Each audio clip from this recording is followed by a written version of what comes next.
Bueno, hola, si no nos habíamos visto hace 30 años, pues nos volvemos a ver. Simplemente me han encomendado que presente y de alguna manera coordine después el diálogo que sea a la ponencia de Luis Botella y Luis Ángel Saúl, titulada Haciendo camino al andar, uso de mapas cognitivos borrosos en psicoterapia constructivista. Como ya conocéis suficientemente a los dos Luises, pues sobran las palabras. Cuando queráis. Vale. Una hora, ¿no? Le dejamos tiempo para... Bueno, yo acabo enseguida. Pues muchas gracias, bienvenidos de nuevo. Y cambiamos, vamos de lo no administrativo, porque también era histórico lo que hemos explicado, pero vamos de, no sé, de la forma al fondo, ¿no? Un poco un salto así un poco radical, pero bueno, vamos a hablar del contenido, ¿no? de lo que nos trae por aquí. En este caso estaremos presentando desarrollos recientes de metodologías que ya tienen sus añitos, pero desarrollos recientes del trabajo que estamos haciendo conjunto, pues bueno, Luis Ángel y el grupo de esta institución con nosotros, con el grupo de la Ramón Llull, con toda la tradición de Blanquerna, con toda la tradición que ya teníamos y con ideas que, bueno, vienen de hace unos cuantos años y han cuajado. Ahora, pues por algo será también, ¿no? Quizá tuvimos más tiempo para pensar durante la pandemia o le vimos más relevancia o encontramos también ese punto de conciliencia, ¿no? Que decíamos de quizá ahora es el momento. Tenía una frase, creo que la he eliminado de las diapositivas, pero que me encanta, sobre justamente la borrosidad del cambio, que es una frase me parece que era James Joyce, una cosa así, que hay una novela en que le pregunta a un personaje a otro, ¿y tú cómo has acabado arruinándote? Y él dice, mira, de dos maneras, primero gradualmente y luego de golpe. Y bueno, un poco a veces es eso, ¿no? Es decir, la vida te prepara gradualmente y de repente dices, ahora es el momento, ¿no? Y es verdad que ha habido una eclosión en lo que decíamos, una pequeña escala, muy nuestra, muy familiar, muy contenida, pero bueno, una eclosión de artículos sobre esto y tal, provocada también en este caso por nosotros, ¿no? Y por el interés justamente en eso.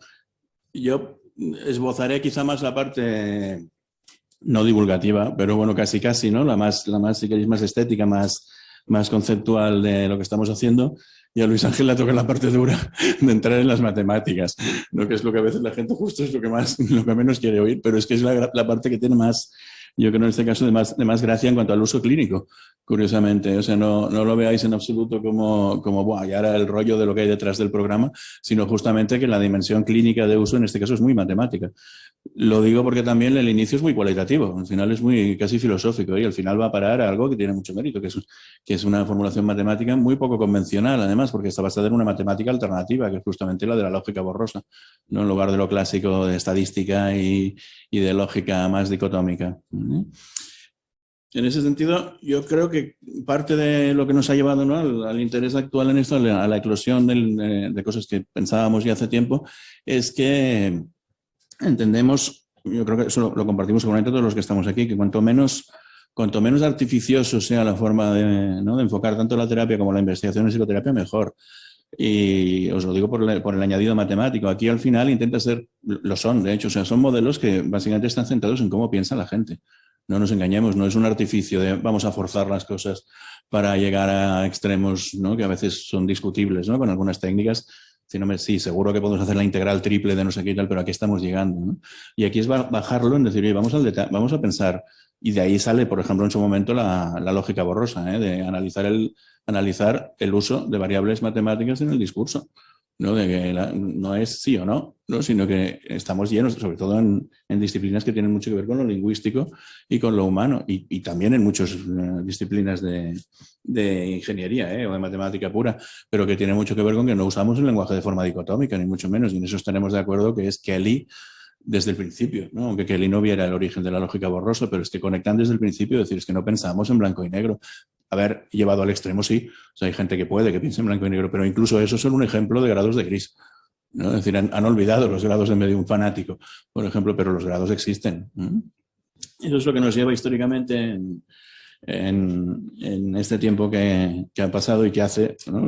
Recordando también lo importante de Salamanca, ¿no? en el desarrollo de todo lo que decíamos. Bueno, la famosa frase de Fray Luis de León decíamos ayer, porque hace unos cuantos años que no nos veíamos. No nos engañemos. Es verdad que el discurso y el diálogo se ha mantenido, ¿eh?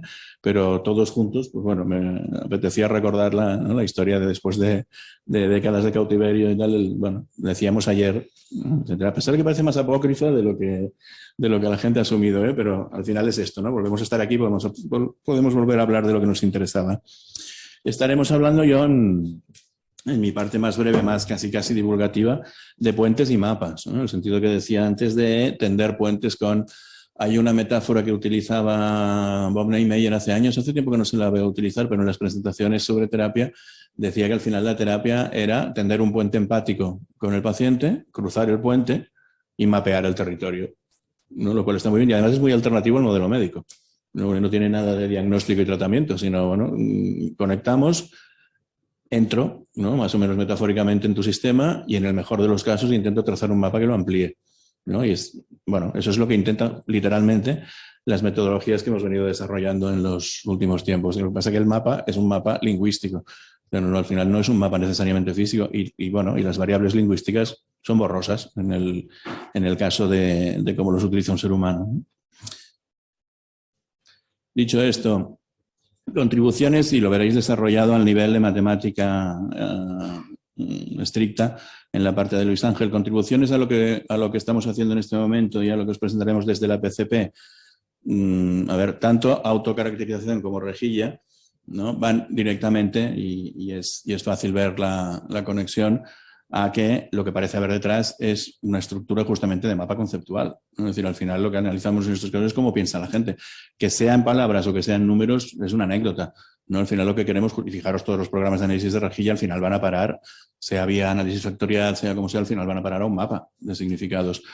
Es verdad que en el caso de mapas cognitivos borrosos tiene una peculiaridad que no es un mapa conceptual al uso, sino que es un mapa que incorpora causalidad, ¿vale? Lo digo porque si estáis pensando, por ejemplo, en Novak y tal, y gente de educación, el mapa conceptual puede ser mamíferos, ¿no? Se dividen en esto, esto y esto. Claro, lo que le añade la lógica borrosa es que es dentro de mapas conceptuales es un subtipo, ¿eh? Que es mapas que tengan que ver con causalidad. Esto provoca esto. Claro, en este caso, por ejemplo, clasificar a los animales no sería un mapa causal, ¿no? Sería en todo caso un mapa taxonómico, ¿no? Nosotros vamos más a lo que por otra parte parece ser el núcleo de la psicoterapia, que es porque me pasa lo que me pasa, no necesariamente cómo lo clasifico, ¿no? Que sería, no sé, sería una demanda peculiar, ¿no? De quiero saber cómo se llama lo que me pasa. En general la gente lo que quiere saber es por qué, ¿no? Y por qué le pasa eso y por qué le ha pasado históricamente, qué pasará si hace otra cosa. Eso fijaros que es causalidad, ¿no? Circulando por el mapa, que es muy el planteamiento de mapas cognitivos. Cognitivos viene de que originalmente le pusieron así, ¿eh? Yo no sé si nosotros le podíamos llamar simplemente mapas mentales, ¿no? Porque yo sé que nosotros no lo confundimos, ¿eh? Pero visto desde fuera puede que cognitivo pareciera que no es emocional, ¿no? Pero evidentemente para un constructivista lo cognitivo es tan emocional como cualquier otra cosa, o sea, no distinguimos una cosa de la otra, pero el nombre clásico es mapa cognitivo borroso y lo mantuvimos. ¿Y borroso por qué? Porque no es dicotómico, ¿vale? Porque es un mapa conceptual en el que tú, que yo creo que es la forma en que hablamos, normalmente puedes decir, no, un poco de esto me lleva a mucho de esto otro, ¿no? Fijaos que incluso en las aplicaciones, por ejemplo, en ingeniería, es lo que hace que, por ejemplo, un sistema de aire acondicionado no funcione como si estuviera loco, ¿no? Porque si no, si os fijáis, con un termostato, si cuando salta un grado se pone a tope, la oscilación de la temperatura de la habitación la hace inhabitable. O sea, saltaría directamente a estar congelado, ¿no? Claro, ya incluso los sistemas así con termostatos funcionan con lógica borrosa en el sentido de, bueno, si hace un poquito más de tal, pon un poquito más de calor. Si hace mucho más de tal, pon mucho más. Si no, fijaos que funcionaría literalmente de forma dicotómica, ¿eh? Sería o me enciendo o me apago, ¿vale? Entonces ahí está la conexión entre una cosa y la otra. Os decía, vale, mapa cognitivo borroso, que puede llegar a ser muy complejo, ¿eh? Y daría para muchísimo esto. La complejidad en este caso no se concibe tanto, que aquí lo parece, ¿no? No se concibe tanto como número de elementos y número de conexiones, ¿no? Sino que en muchos casos es una cosa que es muy interesante, yo creo, en muchos casos es una complejidad sistémica, literalmente. O sea, es justamente una complejidad de la organización del mapa, no necesariamente muchos conceptos diferentes, sino cómo está organizado. Daría para mucho, ¿eh? Para muchísimo, de hecho, porque aquí entraría literalmente todo el tema justamente de la complejidad, ¿no? De diferenciación e integración. Uno puede tener un mapa con pocos elementos, pero muy conectados, ¿eh? Y ser muy complejo. Por ejemplo, porque estás en un nivel de reflexión muy meta, ¿no? Un experto, un ejemplo, ¿no? Que si no te das cuenta parece que sea muy simple y no es verdad. Lo que pasa, eso está estudiado y creo que es un ejemplo muy bueno con el ajedrez. Un jugador experto de ajedrez, seguramente lo sabéis, lo que pasa no es que tenga menos, de hecho parece que se reorganiza a un nivel superior Y al final, si jugáis o tal, yo no, pero parece que sea apertura francesa, no sé qué apertura tal. Eso son a lo mejor 50 movimientos. Claro, ahí está lo diferente, ¿eh? Es decir, no es que tenga 3 conceptos, es que tiene uno que incluye 50 movimientos de la partida.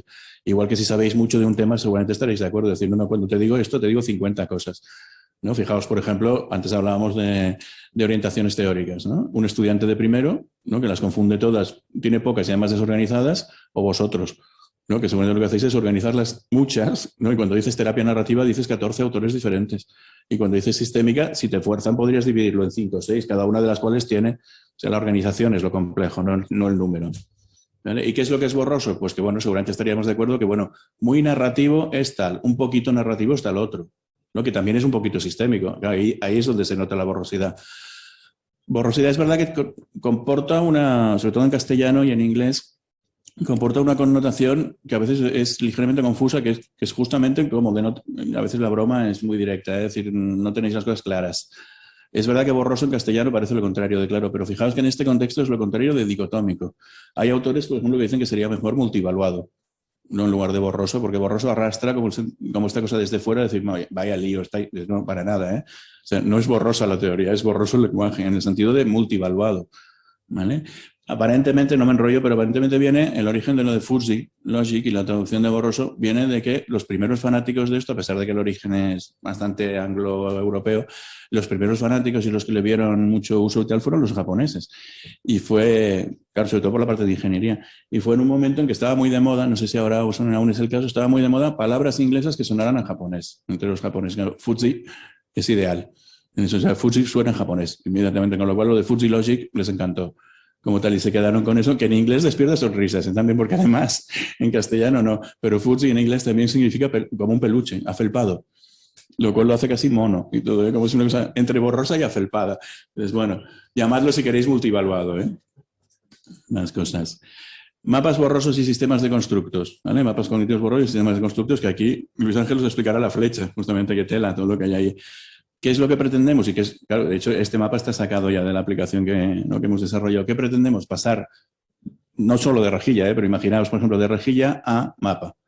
De rejilla a mapa es, perdonad la inmodestia, pero quizás más como un escáner del sistema de constructos. Lo primero, la rejilla es muy interesante y a simple vista ves muchas cosas, pero es que aquí ves muchas más. Sobre todo por una cosa, que es que el mapa aquí nos limita ya casi la dimensión física, pero es que el mapa se puede mover y se puede activar. Mover ya lo habréis visto, simplemente en 3D, ¿no? Darle vueltas, etcétera. Pero es que tiene otra gracia también, que es que se puede activar un nódulo y ver qué pasa con los demás. ¿Vale? Ver cómo circula la causalidad por el mapa, que eso ya no es tan fácil. ¿Vale? Porque darle vueltas, sí, decir, lo miro por abajo, por arriba, pero activar uno y ver qué pasa.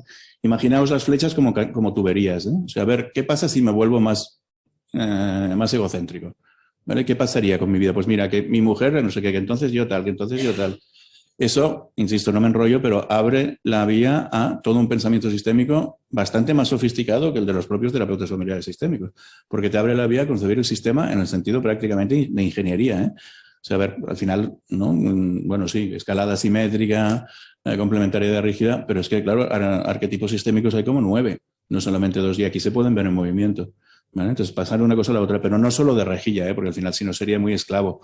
Aquí veréis mucho desarrollo de rejilla en lo que presentaremos, pero no solo de rejilla, es que un mapa cognitivo borroso inicialmente está hecho para hacerlo mientras la persona habla, ¿no? De hecho, originalmente se hizo justamente a partir de, por ejemplo, expertos explicando la situación en Oriente Medio, ¿no? El conflicto de Oriente Medio, un poco tipo método Delphi, ¿no? Pero de otra manera. Entonces, haciendo el mapa a la vez que hablan, ¿eh? A partir de la compilación de 9 o 10 expertos, ves que empieza a coincidir, ¿no? Entonces, lo hacían justamente con simulación de, bueno, ¿qué pasa, por ejemplo, si aumenta el radicalismo de un país árabe? Pues que aumenta la política antiterrorista del otro, que esto no sé qué, que no sé qué, y acaba provocando un desastre, ¿no? Entonces, el ver justamente para predicción, por ejemplo, sociopolítica, ¿no? Con lo cual digo que no hacía falta una rejilla, ni la hace. Las cosillas. Muy simple. ¿Qué es lógica borrosa? Me imagino, ya lo intuís, ¿no? Es entre dicotómico y multivaluado, por ejemplo, pensad en esto, en altura de una persona, no sé si seguramente no estaríamos de acuerdo que es absurdo decir que alguien es bajo hasta 1,75 y entonces es alto a partir de 1,75. Eso, a ver, si tenéis que clasificarlos así por algo, hacedlo, pero si no, lo más lógico es una sigmoidea, ¿no? Es un muy bajo, un poquito bajo, bastante bajo, tirando, muy poco bajo tirando a alto, bastante alto, muy alto, que sería una forma mucho más humana, ¿no? Que simplemente, fijaos en lo absurdo que lleva esto en algunas prácticas, ¿no? Lo que sea, administrativas, legislativas, de no, es que le falta una décima.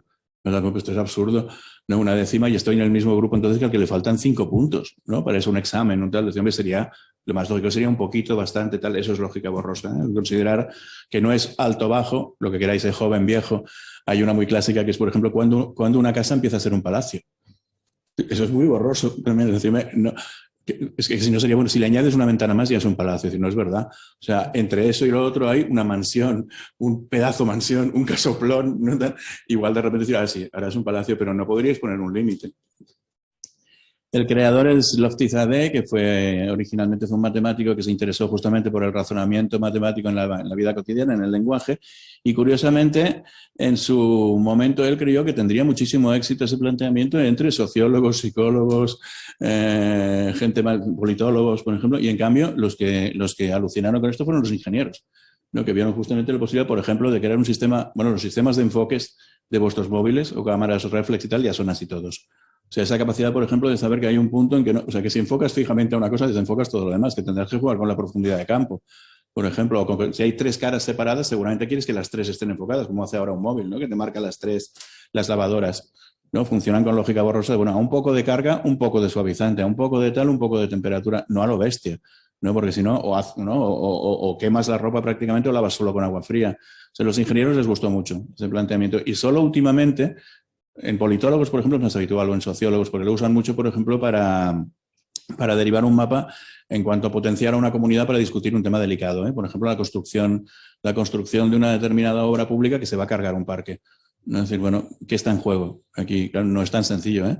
Entonces, de repente, es bueno, con ecologistas, con asociaciones de vecinos, con los políticos, con la gente de la institución, de no sé qué tal, entonces ver justamente cuáles son las conexiones causales, ¿no? De la implicación de construir esa determinada obra pública, ¿no? Para intentar llegar a un acuerdo negociado. Eso es muy psicológico, ¿no? Si lo veis, está ya a un paso de la terapia, ¿eh? Lo que pasa es que es social porque son grupos, pero si lo derivas a lo individual parece terapia familiar.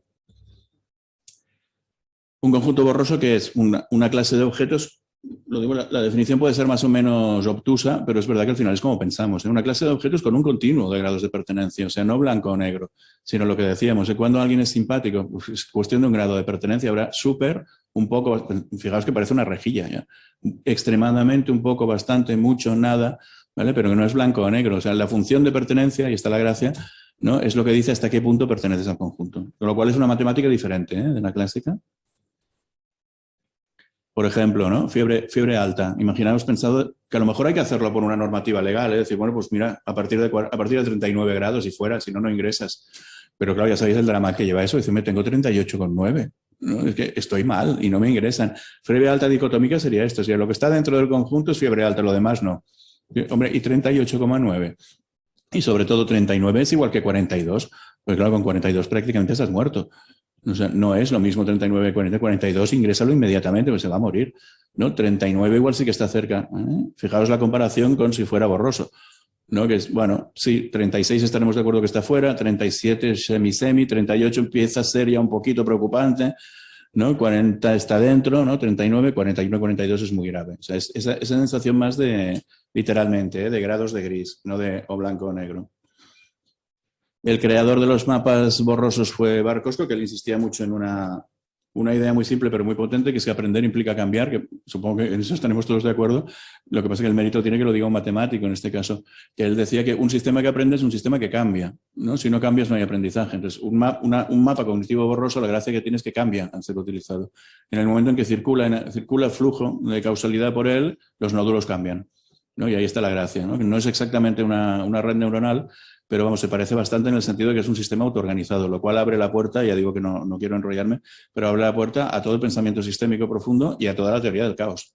También hay de sistemas no lineales, justamente que es poco habitual aún en psicoterapia, a pesar de que hay gente que la reivindica, que dice que el cambio psicoterapéutico no es lineal, que los modelos matemáticos que hemos utilizado están equivocados, que se tendría que estudiar en todo caso como un sistema no lineal, porque ahí de repente, por el otro día leía en los pacientes resistentes a los tratamientos psicológicos para la depresión, ¿no? Que hay el fenómeno este, me parece que le llaman la recaída depresiva, o algo así, que es el que va mejorando y tal, y de repente cae en picado. Eso no es un cambio lineal, ni es predecible. De hecho, la terapia cognitiva basada en mindfulness se desarrolló justamente para pacientes resistentes al tratamiento cognitivo clásico con depresión, ¿no? Son cambios no predecibles. Aquí es importante, es un modelo causal, borroso del mundo. Los nódulos, ¿no? Los círculos, si queréis, representan conceptos y las aristas, las flechas, representan causalidad. Acordaos que no es los mamíferos son tales, sino esto provoca esto. Evidentemente, bueno, vosotros porque sois los que sois, y un público quizá más, ¿no? más positivista y tal, diría, bueno, pero esto es discutible. Sí, claro. Pero no os lo voy a explicar, porque evidentemente es tu mapa, borroso. O sea, cuando tú dices que ser simpático implica, no sé, tener un trabajo interesante, evidentemente que es discutible, pero es tu representación, ¿no? Ahí está la gracia del mapa, el poder reconocer tu representación. Nadie dice que eso sea verdad. Pueden contener entradas y salidas tanto cualitativas como cuantitativas, lo cual es muy potente. O sea, igual lo estáis pensando ya, decir, bueno, este mapa podría contener correlaciones, por ejemplo, como conexión. Sí, no hay ningún problema, o sea, recoge lo cuantitativo. ¿Os fijáis? No lo deja de banda, no intenta desacreditarlo. Aquí dentro puede haber correlaciones, por ejemplo, si las conoces. Lo que pasa es que en muchos casos razonas en la vida cotidiana sin conocer la correlación, incluso equivocándote en la conexión entre una cosa y la otra. Pero se puede utilizar, lo digo porque no es belicoso.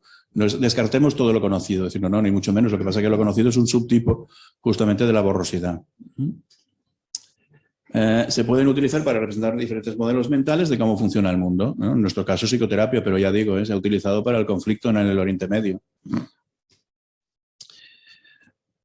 Aquí, acordaos que borroso no es como miope, no es como no ves bien, ¿no? Sino es como no veo grados de gris, ¿no? Por eso quizá borroso no es lo mejor en castellano, igual sería multivaluado, ¿eh? Y lo contrario sería quizá univaluado, ¿no? Conciso, dicotómico, ¿no? Bipolar, si queréis. O sea, tú solo ves blanco y negro, yo veo blanco y negro y todos los grises que hay en medio.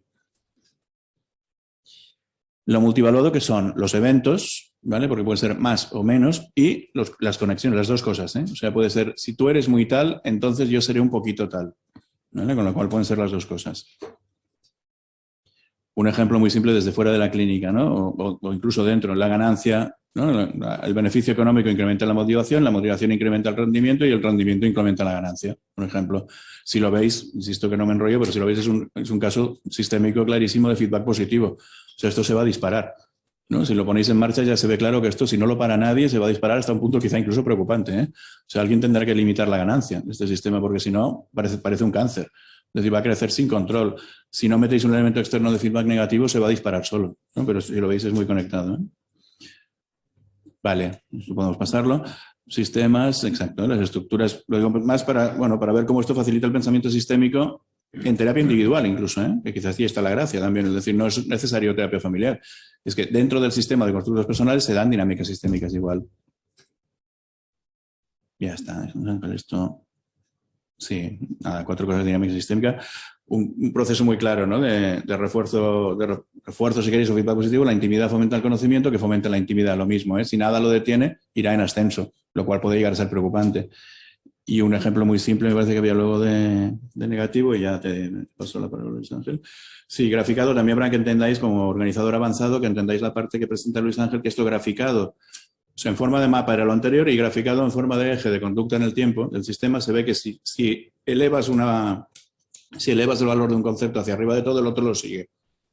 O sea, si lo vierais en forma de mapa activado, veríais que se van poniendo los dos verde o rojo, el color que queráis, cada vez más. Si lo hacéis en una gráfica a lo largo del tiempo, es el sistema graficado en el tiempo, que es dispara una cosa y la otra se dispara con ella. Negativo, por ejemplo, lo clásico, ¿no? De la ley de ayer que es de 8, la ansiedad incrementa el rendimiento, pero el rendimiento disminuye la ansiedad, ¿no? Con lo cual estos se autorregulan, ¿no? Que sería un proceso más sistémico de balance. Si lo miráis en una gráfica de tiempo, esto es lo que pasa, ¿no? Cuando uno aumenta, el otro disminuye, ¿no? De manera que se gradúan, que se ve mucho en dinámicas individuales y de pareja o de familia. Ya está, pasa tu parte, Luis Ángel. Simplemente eso que es muy también tipo Kelly, ¿no? Bueno, Kelly decía que para una teoría psicológica nueva necesitas palabras nuevas, que por eso se inventaba cosas que decían, le has cambiado el concepto a la agresividad o tal. Bueno, sabéis que a Einstein se le atribuye de todo, en Internet, con lo cual no estoy muy seguro de que sea suyo. El otro día vi una que ponía... El mundo es diferente desde que existe Internet, Abraham Lincoln.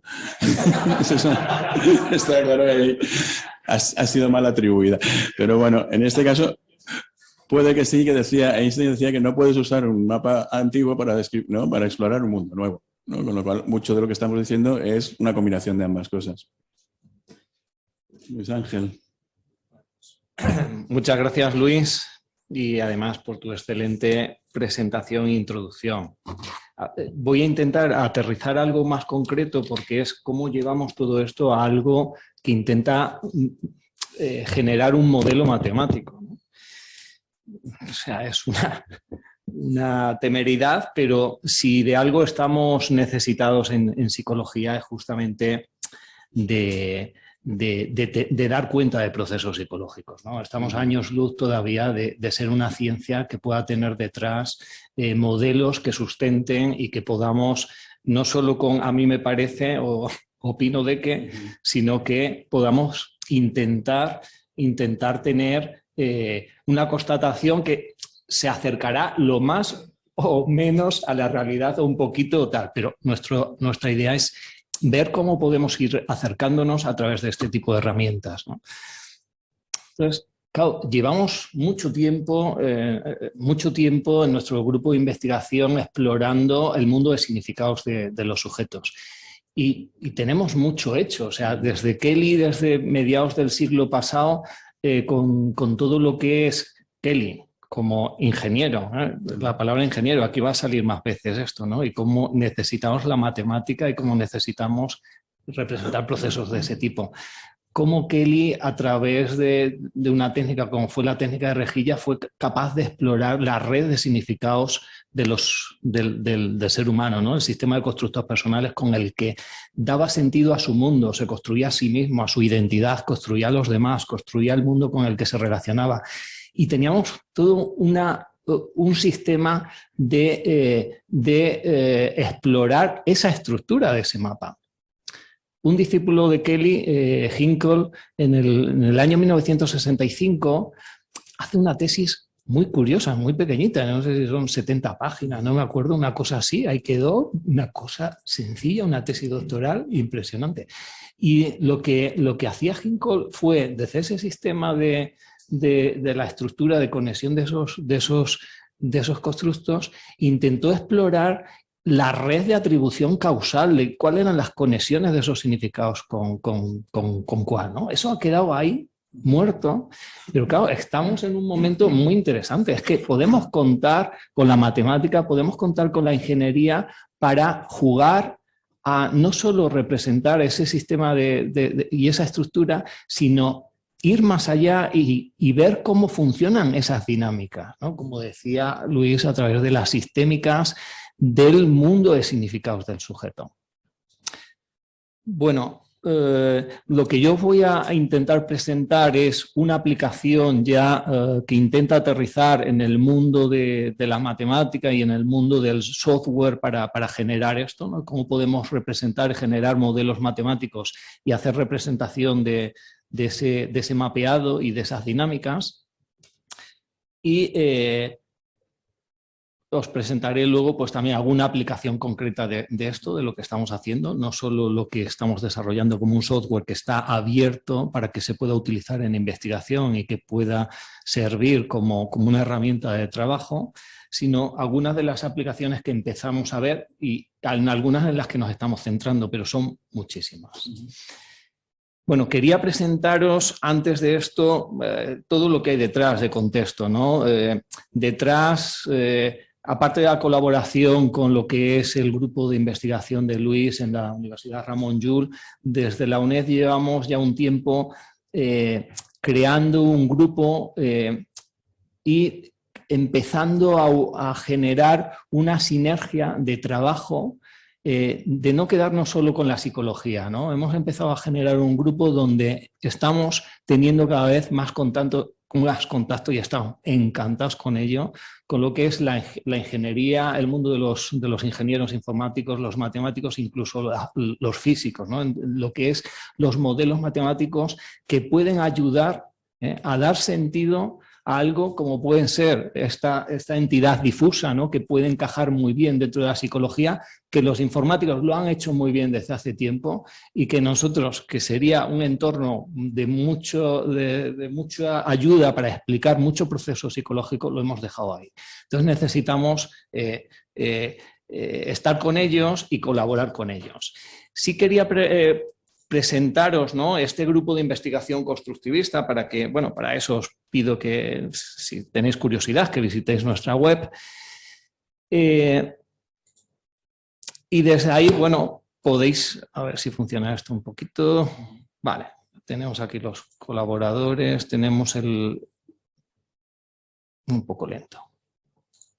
Bueno, tenemos un grupo muy complejo, perdonad que no voy a citar a todo el grupo, pero dentro del grupo tenemos ingenieros, ¿no?, que se nos han unido de la Escuela Superior de Ingeniería Informática de aquí de la UNED, como es Rubén, que es catedrático.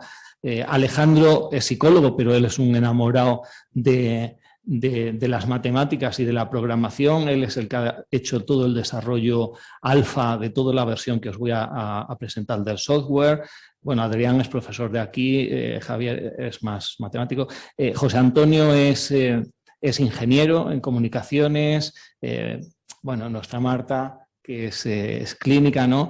Juan Rafael, que es ingeniero, es matemático, es antropólogo, es psicólogo, es una cabeza pensante muy interesante. Ernesto, que es otro informático de aquí de la Escuela de Ingeniería. O sea, tenemos un equipo, aparte sí, y está estudiando física, Rafael, ¿no? Y bueno, pues un grupo muy completo, además luego que se enriquece con lo que es perfiles más psicológicos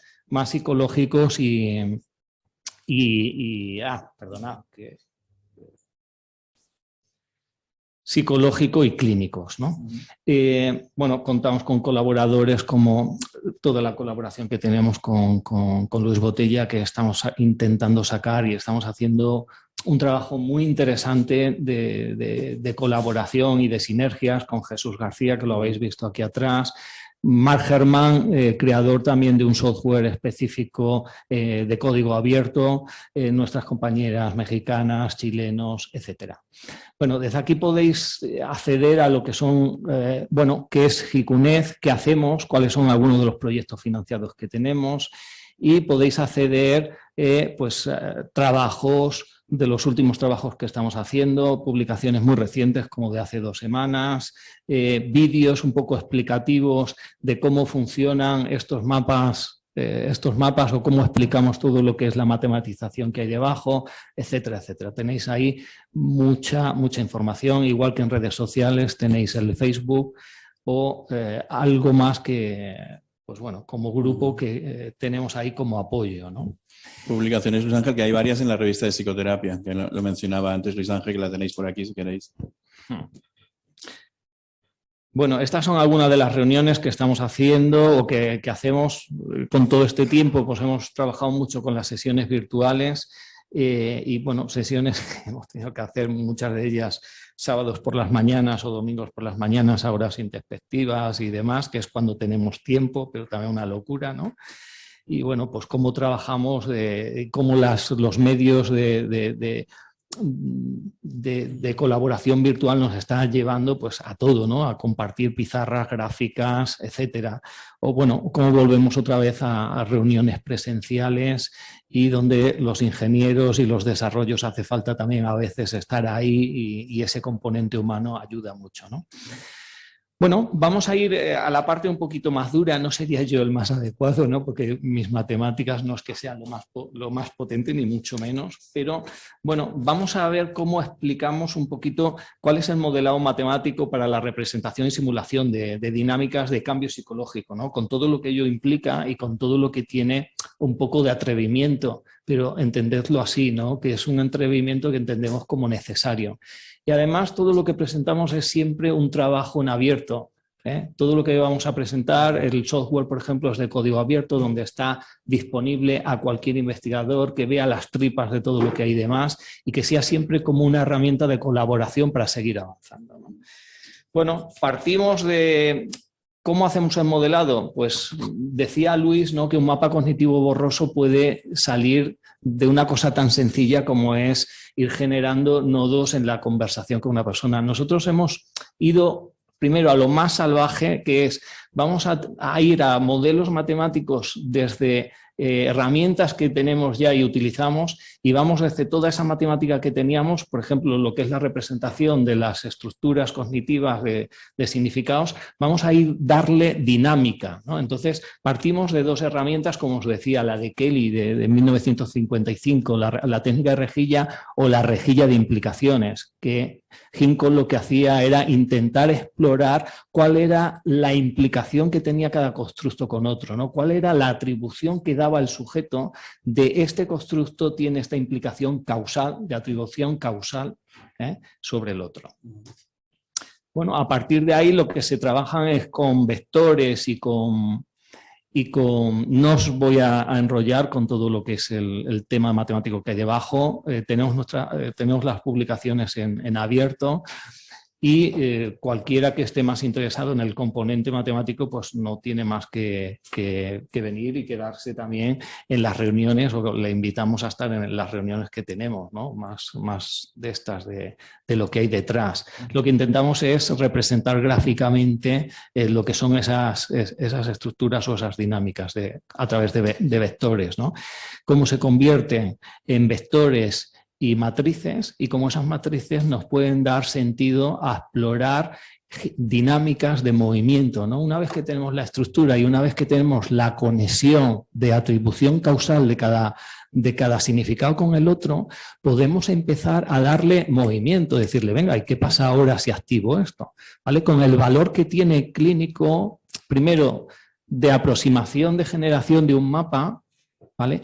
Y luego el valor clínico que tiene de simulación de qué pasa con este sistema proyectado en el tiempo, ¿vale? Con todo lo que ello puede implicar. O sea, un mapa proyectado en el tiempo nos da pistas de cómo podría evolucionar y cómo ese feedback con el paciente o con la persona que estamos evaluando le sirve a él como mapa también y nos devuelve información para seguir generando y construyendo, como decía Luis, ¿no? Un puente en el que nos acercamos al mundo del sujeto, intentamos generar mapas, y ese mapa nos sirve para el paciente, sirve para el terapeuta y sirve para seguir construyendo por dónde se está moviendo, por dónde se puede mover el sujeto. Si me permites un minuto, Sí. igual ayuda a la comprensión de lo que estáis viendo. A veces utilizamos como metáfora que los que entendéis de rejilla, que si el análisis de una rejilla te da una foto al final del sistema, lo que permite esto es ver la película. O sea, es la foto en movimiento, con una gracia además de que la puedes mover hacia adelante. O sea, puedes intuir qué pasará en el futuro, con ese mapa, claro. O sea, el mapa puede cambiar en cualquier momento del futuro, pero puedes intuir, si sigo moviéndome en este mapa, ¿dónde voy a llegar? Lo cual en psicoterapia es revolucionario, ¿no? Porque le puedes decir puedes pensar con la persona qué pasará si hace un cambio en su vida, pero además con una base matemática, ¿no? Lo cual no es fácil, ¿eh? Evidentemente lo puede cambiar cuando quiera, ¿eh? Le dice, no, deshago esta conexión, ok. Pero si sigues viendo el mundo así, si haces esto, pasará esto. Si os dais cuenta, podéis imaginaros la ilusión y la emoción que tenemos con todo el trabajo que estamos haciendo, ¿eh? Y cómo bueno, estamos de fin de semana a fin de semana continuamente trabajando, deseando seguir avanzando, haciendo cosas, y la verdad es que vemos una perspectiva muy interesante a todo lo que estamos desarrollando.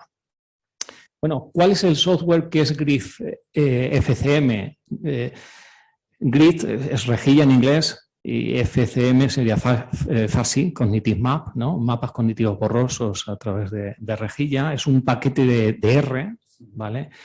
De código abierto desarrollado por el grupo de investigación constructivista de la UNED, que hace análisis de rejillas y de rejillas de implicaciones y que los convierte en mapas cognitivos borrosos, y no solo eso, sino en gráficas de movimiento y de cambio de cómo evoluciona ese mapa de significados, ¿no?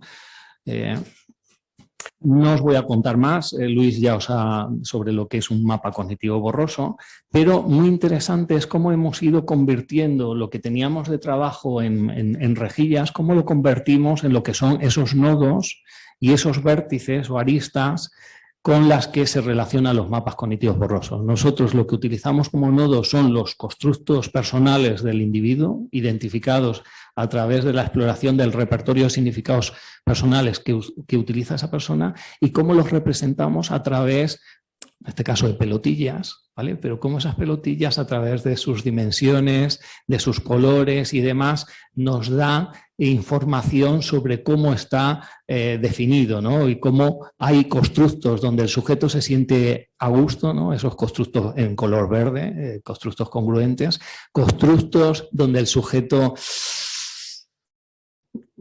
le queman los pies y no está a gusto consigo mismo, le gustaría no estar ahí, se define como, por oposición, le gustaría hacer un cambio. Hay constructos en el que el sujeto no sabe si lo bueno es una cosa o la otra, ¿no? Esos constructos dilemáticos. Hay constructos donde el yo no se define, ¿vale? Esta es una situación intermedia, y cómo el tamaño nos puede servir para ver también la fuerza que ha atribuido el sujeto. Daos cuenta que todo esto es a través de entrevistas semiestructuradas, los que conocéis la técnica de rejilla y la rejilla de implicaciones, y no deja de ser los ítems que definen al sujeto y que el sujeto nos aporta. O sea, no estamos inventando nada nuevo de estos son los ítems con los que yo te construyo a ti mismo, te defino, sino de los ítems que él utiliza en su construcción de su mundo, intentamos ayudar a generar un mapa con toda esa información. Y a partir de ahí, cómo generamos o cómo trabajamos con las aristas o las implicaciones, ¿no? Habrá aristas con relaciones directas de causalidad o relaciones indirectas. Y según el grosor de esa arista tendrá o más fuerza o menos fuerza, ¿no? Como el peso de esa fuerza de causalidad, según la atribuye el sujeto, tiene más fuerza o no. Todo eso, en su dinámica, lo que nos hace es que luego podamos explorar. Ahí, perdona Luis Ángel, no se os escapa que la metáfora es muy literal, ¿eh? Un semáforo. Justamente como lo hacíamos con la idea de mapa, pusimos rojo como párate, o sea, por aquí vas mal, no, verde, adelante, y naranja lo que pasa es que se confundía con el rojo, entonces pusimos amarillo, como en esto es indiferente, espera. Pero claro, la gracia tiene que cuando activas el mapa, si el mapa se pone muy verde, es que va muy bien, ¿no? Y si se pone muy rojo, es que va muy mal, lo cual es casi infantil, pero es muy directo para la visión del propio terapeuta y del paciente, es decir, ¿qué pasa aquí? No, he cambiado en esto y tal y todo se ha vuelto rojo. Es decir, es que pasa el desastre si sigues por aquí. Voluntariamente lo hicimos muy simple en cuanto al código de colores. No, esto es todo lo que es el esquema de cómo trabaja el software para trabajar con los datos que vienen de la rejilla, con la rejilla de implicaciones y de volver a afinar o gráficas de comportamiento según a lo largo del tiempo o esos mapas, ¿no? Bueno, detrás hay... lo que decíamos es código, trabajamos con código abierto, con R, con paquetes de R. Lo bueno que tiene es que permite el trabajo colaborativo. Entonces, quien genera un paquete puede servir para otra persona y es un código que se puede modificar, unir, enriquecer, etcétera, etcétera, ¿no? Trabajamos con datos del OpenResGrip que ya está generado por Mark Herman para el análisis de rejilla. Trabajamos con otros paquetes como Plotio y Graph para la representación, etcétera, ¿no? Bueno, ¿qué nos ofrece la salida de un mapa cognitivo borroso? Pues nos ofrece toda una serie de índices. Decíamos que estamos yendo a una matematización, un intento de matematización, con lo cual al final lo que generamos detrás de esas matemáticas son índices.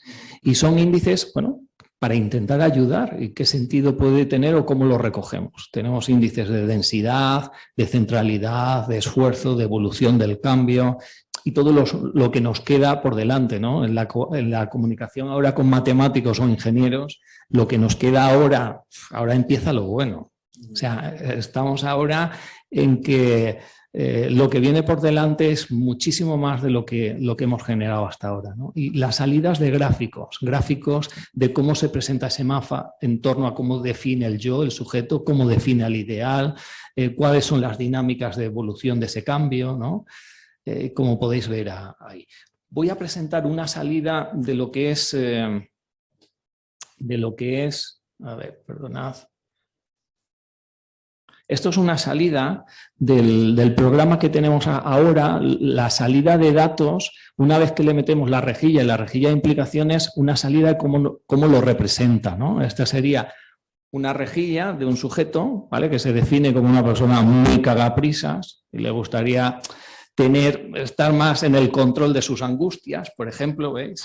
La gran información que nos da dónde se sitúa el yo, dónde se sitúa el ideal, etcétera, dónde hay constructos congruentes, dónde hay discrepantes, ¿vale? Nos da, metemos también la información de qué pasaría o cuál sería la causalidad, qué pasaría si tú de cagaprisas dejas de ser cagaprisas y tienes un control de la angustia. ¿Qué otros constructos cambiarían y hacia dónde, ¿no? Con lo cual empezamos a explorar todo lo que es el mundo de atribución causal que establece el sujeto sobre su mundo. Esto es una locura. O sea, cada entrevista de estas son 40 minutos.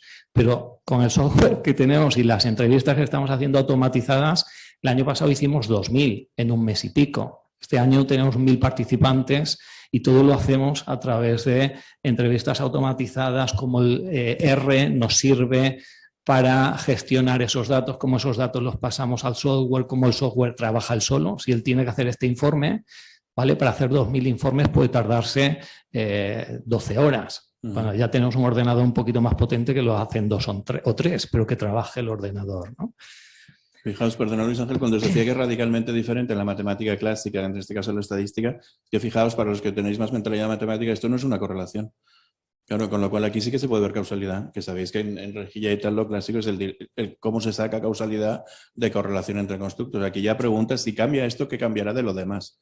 Con lo cual es unilateral. En este caso, eso fue un paso conceptual importantísimo al principio, porque claro, desde las correlaciones no podíamos deducir causalidad. O sea, ahí se desvía lógica borrosa ya directamente de estadística desde el principio. Y es un trabajo de aproximación. O sea, el sujeto cuando tiene la devolución de su feedback es capaz de entender, de ver y decir, o puedo matizar esto, o qué pasaría si yo cambiase en eso. Con lo cual ya hasta lo podemos poner en el sistema. Si cambias esto, ¿qué alteraciones tiene? Vamos a verlo, ¿vale? Con lo cual generamos en un espacio de seguridad de lo que es la terapia o la clínica, un laboratorio de exposición del sujeto al cambio de su mundo de significados y las relaciones que tiene y las inconsistencias y las interferencias que hay en ese mundo, porque de racionales somos poquitos, pero esto nos devuelve ese mundo de esas inconsistencias, ¿no? Como os intentaré presentar en algunas cosas más. ¿Qué más devuelve una salida de software? Pues bueno, cosas que ya teníamos en las rejillas, como son las representaciones bidimensionales de los constructos o los elementos, ¿no? O en 2 o 3 dimensiones, índices que ya teníamos de antes, ¿no? En la literatura, como es la correlación entre el yo, el ideal, porcentaje de varianza explicado por el primer factor, intensidad de los elementos, de los constructos, dilemas implicativos, la identificación de los constructos congruentes, los discrepantes. Este sujeto aquí no presenta dilemas. Y todo lo que estamos añadiendo nuevo, ¿no? ¿Dónde estaría la representación ya con sus dinámicas y sus conexiones de esos significados, ¿no? ¿Dónde estaría esa representación de ese mapa en el que podemos tener distintas representaciones, ¿no? Por clústeres, de dónde están los significados más parecidos y cómo se relacionan entre sí, por el nivel de centralidad que tienen esos constructos en su mundo, ¿vale? Por la cantidad de conexiones que hay o el nivel de centralidad de esos constructos, ¿vale? O podemos tener una salida de dónde está la representación de ese mapa del ideal del sujeto, ¿no? Que si nos centramos, por ejemplo, en las inconsistencias, podríamos ver cómo este sujeto, ¿vale? Aunque todas estas cosas son deseables, hay inconsistencias en las que una a veces implica lo opuesto, ¿vale? Pero eso también, esos conflictos, nos ayudan a entender a veces ese mundo de inconsistencias y el no cambio del sujeto. Y cómo se devuelve y cómo nos puede servir en clínica para el trabajo y la focalización de trabajo terapéutico, ¿no? Podemos tener también salidas de cómo evolucionaría cada uno de esos constructos de manera individual, ¿no? Aquí lo que hacemos es una representación de lo más próximo al cero, lo más cercano a lo que sería el ideal del sujeto, en lo que él se plantea que le gustaría conseguir, y cómo podemos ver cómo algunos de esos constructos llegarían a conseguir ese ideal proyectado en el tiempo, o cómo el sistema nos dice, mira, una cosa es lo que tú quieres y otra lo tienes bien jodido. O sea, o cambias en tu manera de construir esto, esto y esto, o lo tienes, vas en tu propio bucle a ir a más de lo mismo porque no evoluciona tu sistema. ¿Vale? Y como, claro, matemáticamente estamos dando una salida y una devolución, ¿no? Podemos tener una salida de índices, ¿no? Que nos dice, mira, de la cantidad de constructos que tienes por delante, tenemos aquí ordenados en el nivel de dificultad que tiene cada uno de ellos para alcanzar el objetivo y el deseo de cambio del sujeto, ¿no? Bueno, estos son algunos de los índices que tenemos. Habría más índices, ¿vale? En cuanto a lo que son entradas, salidas, etcétera, etcétera. Pero para no liarme más, pues bueno, aquí tenemos un ejemplo de lo que sería una interacción de una persona con un problema de... Una persona especialista en deporte, ¿vale? Un deportista de élite, y el problema que ha tenido el no poder hacer deporte a través de una lesión, cómo empieza a crecer conceptos relacionados con el rencor, la mala gestión de las emociones y cómo ese bucle hace que esta persona entre en una dinámica destructiva en torno a ese problema muy interesante, ¿no? Que nos focaliza el foco de decir, mira, aquí tiene mucha relevancia esta construcción, tal, y qué podría suceder o qué debería suceder para que integres de alguna manera esto de una manera mejor, ¿no? Bueno, os decía, todo esto es código abierto, está publicado, se puede descargar lo que es el código, se puede instalar en el paquete RStudio el software que os estaba presentando y podéis trabajar con la creación de vuestros mapas, ¿no? Os voy a hacer brevemente una aplicación muy sencilla, de cómo lo podemos utilizar esto en un campo muy concreto, por ejemplo, la adquisición de hábitos de salud, ¿vale? Aquí tenéis publicado un artículo que hemos sacado a principios de este año, ¿vale? Fuzzy Cognitive Maps as a tool for identifying, o sea, mapas cognitivos borrosos como una herramienta para la identificación de conflictos cognitivos que dificultan la adopción de hábitos saludables, ¿no? Como aquí utilizamos una rejilla con una serie de constructos que queremos explorar, sería una rejilla mixta, y otra serie de preguntas que nos ayudarían a identificar el sistema de significados del sujeto, cómo relacionamos la identidad del sujeto con estos constructos de hábitos que queríamos explorar. De esa rejilla, esto es una rejilla simulada, generamos también una rejilla de implicaciones. ¿Qué pasaría si tú, que te construyes como gordo, estarías en tu justo peso? ¿Qué otras cosas cambiarían en tu sistema? ¿Qué constructos cambiarían? Vale, con toda esa información lo que sacamos es alguien, por ejemplo, con esta estructura en la que tiene una serie de constructos, veis, muchos rojos, ¿no? Y alguno verde, ¿no? Es una persona que se define al menos por su generosidad o porque al menos ve como interesante ese disfrutar comiendo, y para él es una identidad. Sí se ve como una persona gorda, no deportista, pero todo eso lo que vemos es que si lo proyectamos en el tiempo, el sujeto no llegaría a conseguir sus definiciones, ¿no?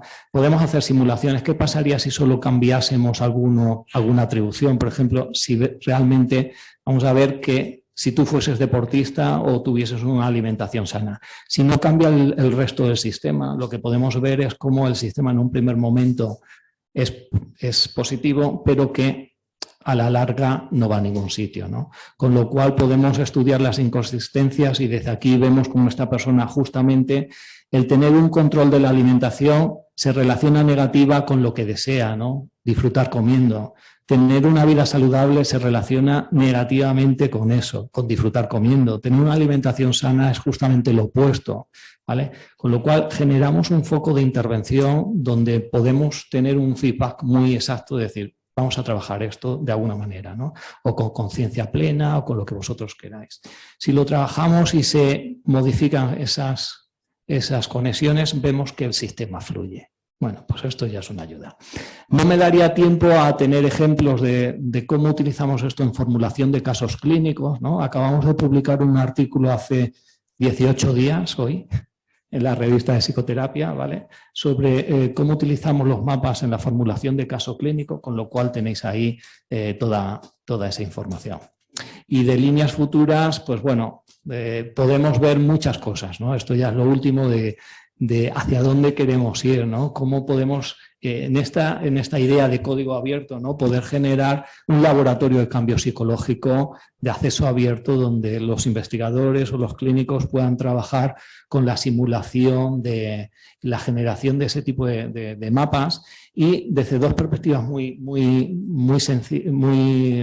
diferenciadas, ¿no? Poder generar mapas sencillitos, ¿vale? Y para eso tenemos herramientas también abierto como es el LUPI, o más como os he enseñado yo, más en términos de potencia de investigación y de trabajo con todo lo que es toda la metodología que nosotros estamos utilizando. El primero lo tenemos pensado para Reyes, ¿eh? Si lo queréis pre-reservar en Amazon estará...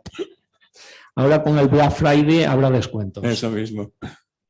Vale, para este de descuento o cómo nos financiamos en nuestras investigaciones, la idea es cómo podemos utilizar esto, ¿no? Como ya herramienta de transferencia de conocimiento. Estamos con la OTRI de la UNED, que es la Oficina de Transferencia, viendo cómo generamos algún paquete de venta para empresas, ¿no? Para hacer programas de asesoría o asesoramiento.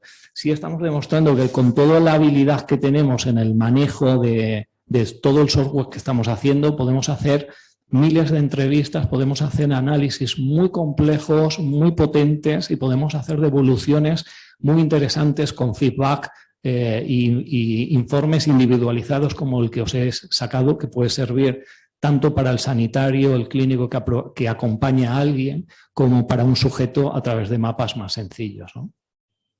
Y muchas gracias.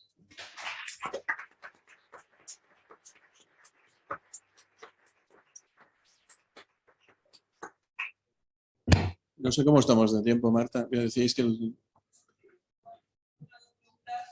Ok. Sí. Para que yo lo tenga claro, ¿en la aplicación en abierto está ya disponible para ser utilizada? Sí, sí. ¿Es sí. versión manazas? No. A ver. No, me explico. A ver, yo uso mucho la rejilla. Mucho. Y la versión 5, que es la actual en la V, no me convence nada porque no me resuelve los problemas que tenía ya la antigua, que es esa mucha matemática para no encontrar sustancia detrás. Es decir, te pegas un hartón de ver correlaciones y factores y dices, vale, ¿y ahora qué con esto, no? Me parece interesantísimo cómo va el desarrollo. Sí, pero date cuenta, claro, yo te puedo resumir en 5 y 10 minutos algo con que parece muy concreto, pero lo que hay detrás es mucho dato, ¿no? Entonces, para el análisis siempre de una rejilla, échale siempre tiempo. Sí. Ahora, el conocimiento clínico lo que te ayuda es que vayas al foco, ¿no? A poder sacarle partido. ¿Esto está en abierto? A ver, tienes, aparte de la herramienta del grid... ¿Cómo es? Grid FCM. Sí.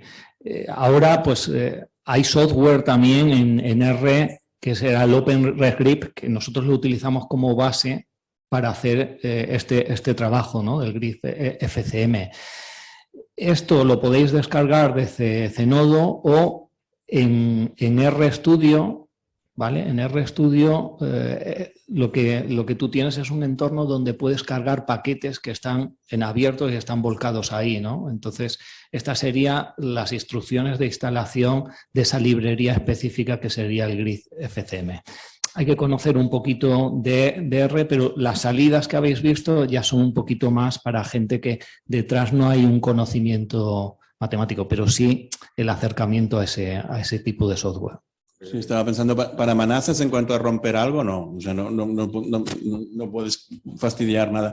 Claro, en el sentido más de para novatos, digamos que no es vuestro caso, pero para novatos aún no está preparado y es en lo que estamos, que es en algo de alguien que no sepa que está... Luis, no creáis que todo el mundo controla aquí la rejilla, bueno, que no es el caso. Imagínate los que no han oído ni hablar de ella, claro, se van a encontrar una cosa que es, ¿y esto qué es? O sea, nos falta y justo en eso estamos trabajando en una aplicación más amistosa con el usuario. Es algo incluso para el paciente, que sea más, mira esto, ¿no? Que eso justo era, una línea es la sofisticación matemática y la otra es lo comercial. Quizá por eso la caja de juguete, también es decir, falta algo que sea, házmelo ver. No es verdad. En ese sentido de Dummy sí que falta una aplicación que es en lo que estamos trabajando. Sofisticación detrás sí que hay mucha. Vale, en todo caso os confirmo luego por dónde descargármela, porque ahí salen varias ya en abierto y mejor saberlo. Y luego una segunda pregunta que tiene que ver con algo que escribiste tú con Guillem en tu libro de los constructos personales acerca de la rejilla, que era que se había acabado convirtiendo en un Frankenstein. Supongo que sois conscientes de que esa amenaza flota sobre todo este trabajo magnífico que está hecho, ¿no? En ese caso lo decía citando a Niemeyer, que decía que era el peligro, era que la rejilla acabara eclipsando, matando a su creador, que acabara eclipsando la PCP. Pero fíjate, por eso, no sé si se ha notado, pero por eso he enfatizado mucho que es que esto no es imprescindible, ¿eh? O sea, es una cosa que estamos haciendo para poder analizar datos de rejilla, pero que tú puedes fabricar el resultado final de lo que hacemos hablando con una persona. Por eso lo he dicho cuando lo decía, que luego está toda esta parte de decir, si tienes rejillas, mejor. O bueno, o es una alternativa, ¿eh? Pero tú puedes estar hablando con ella y dibujando un mapa mientras tanto. Y entonces activar el mapa tal como enseñaba Luis Ángel, directamente desde el discurso. Yo creo que ahí se salva un poco el peligro de decir, wow, ¿no? Como esto va a devorar la teoría.